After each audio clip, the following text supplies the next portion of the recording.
Good morning, my name is Grecia Sanchez for the Prospector News Weekly. Today's date is October 13, 2017.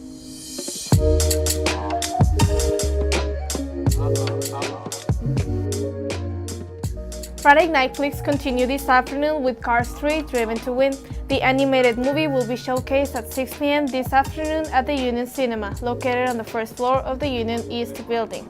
Remember, tickets are $2 for UTEP students, faculty, staff, or alumni, and $3 for the general public. Also for today, a new musical comedy comes to El Paso as the Addams Family will be presented by the UTEP Dinner Theater. On Friday, we opened The Addams Family, which is a musical version of the very famous Addams Family TV show from the 1960s. It's a kind of newer story, but it's the same familiar characters that everyone knows and loves. The play will start at 7 p.m. today at the UTEP Dinner Theater located in room 109 of the Union West building. And for the weekend, the Chamizal National Memorial is hosting the second annual festival, celebrated at the border to experience the culture and history of this land. The festival will feature historical exhibits and films such as La Negra Angustias, and it will also have dance performances by the children from the Isleta del Sur Pueblo Thrive, storytellers, guided walks, shadow demonstrations, among other cultural activities. We're doing a 3-night film festival. It'll start Friday evening at 7 o'clock. Please check our website at www.nps.gov, and that's NPS for National Park Service /Chamizal. So please join us. All the events are free. The public activities from the festival will start at 7 p.m. today at the Chamizal National Memorial. Also, Ability Awareness Week begins next Monday. October is designated by the White House as National Disability Employment Awareness Month. The Center for Accommodations and Support Services, along with the Division of Student Affairs, will host a series of activities that intend to include and innovate the way we see disability on campus.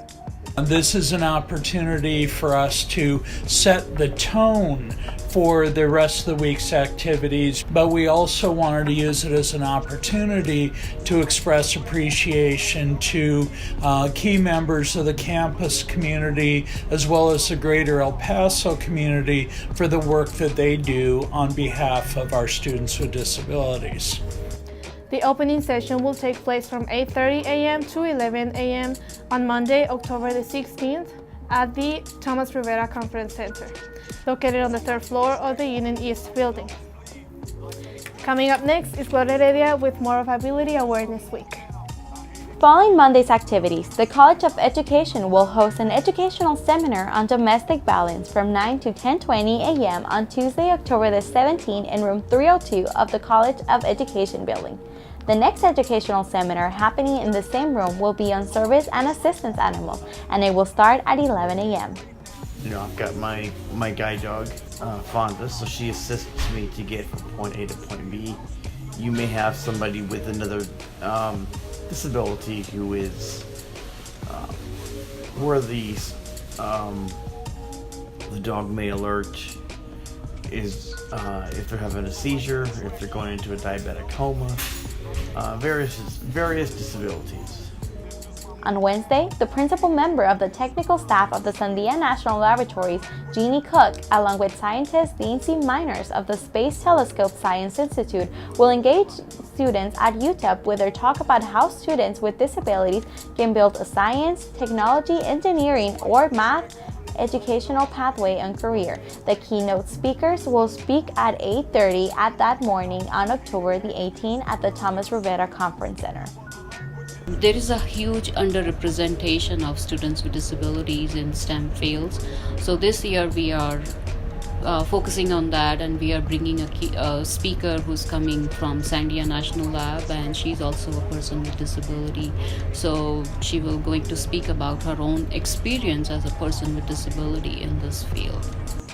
A resource and career fair will also be taking place from 10 a.m. to 2 p.m. on Wednesday, October the 18th at Centennial Plaza, where technical assistants and exhibitors and employers will be ready to talk about disability support, offer information on employment, as well as offer several activities and door prizes. So we are inviting some of the employers to showcase what kind of positions, what kind of careers our students can join, in terms of the job prospects with them, and what kind of policies and what kind of disability friendliness they have, so they can feel like they can be part of their company or corporate. And for Thursday, educational seminars will be taking place at the Acacia Room, room 102 on the first floor of the Union East building. The first one is called My Disability, It's Not an Inability, and it will be from 9:30 to 11 a.m. on Thursday, October the 19th. The next seminar will be about a grant opportunity from NASPA, and it will take place from 2 to 6 p.m. in the Acacia Room. There is a lot of misperception that you don't look disabled, that means you don't have a disability. So we are trying to change that mindset by hosting these kind of seminars, whether it's the My Invisible Disability seminar or with the Photo Voice gallery that we are having. And up next, we have Mike Flores with upcoming sports. After 2 weeks on the road for the UTEP volleyball team, they will try to defend their home court when second place North Texas comes at 6 p.m. tonight at Memorial Gym. And when UTSA makes a stop at noon on Sunday. The Miners are 1-8 in their last 9 matchups and 4-13 on the season. Continue on with football. Another week, another loss for UTEP last week. Now at 0-6 for the Miners, they'll face Southern Mississippi at 5 p.m. tomorrow at Hattiesburg, Mississippi. Last year, it got ugly for the Miners as the Golden Eagles took them out 34-7. And last week, both teams played in close matchups. The difference? Southern Mississippi beat UTSA 31-29, while UTEP lost to Western Kentucky 15-14. UTEP interim head coach Mike Price is 2-0 against Southern Mississippi.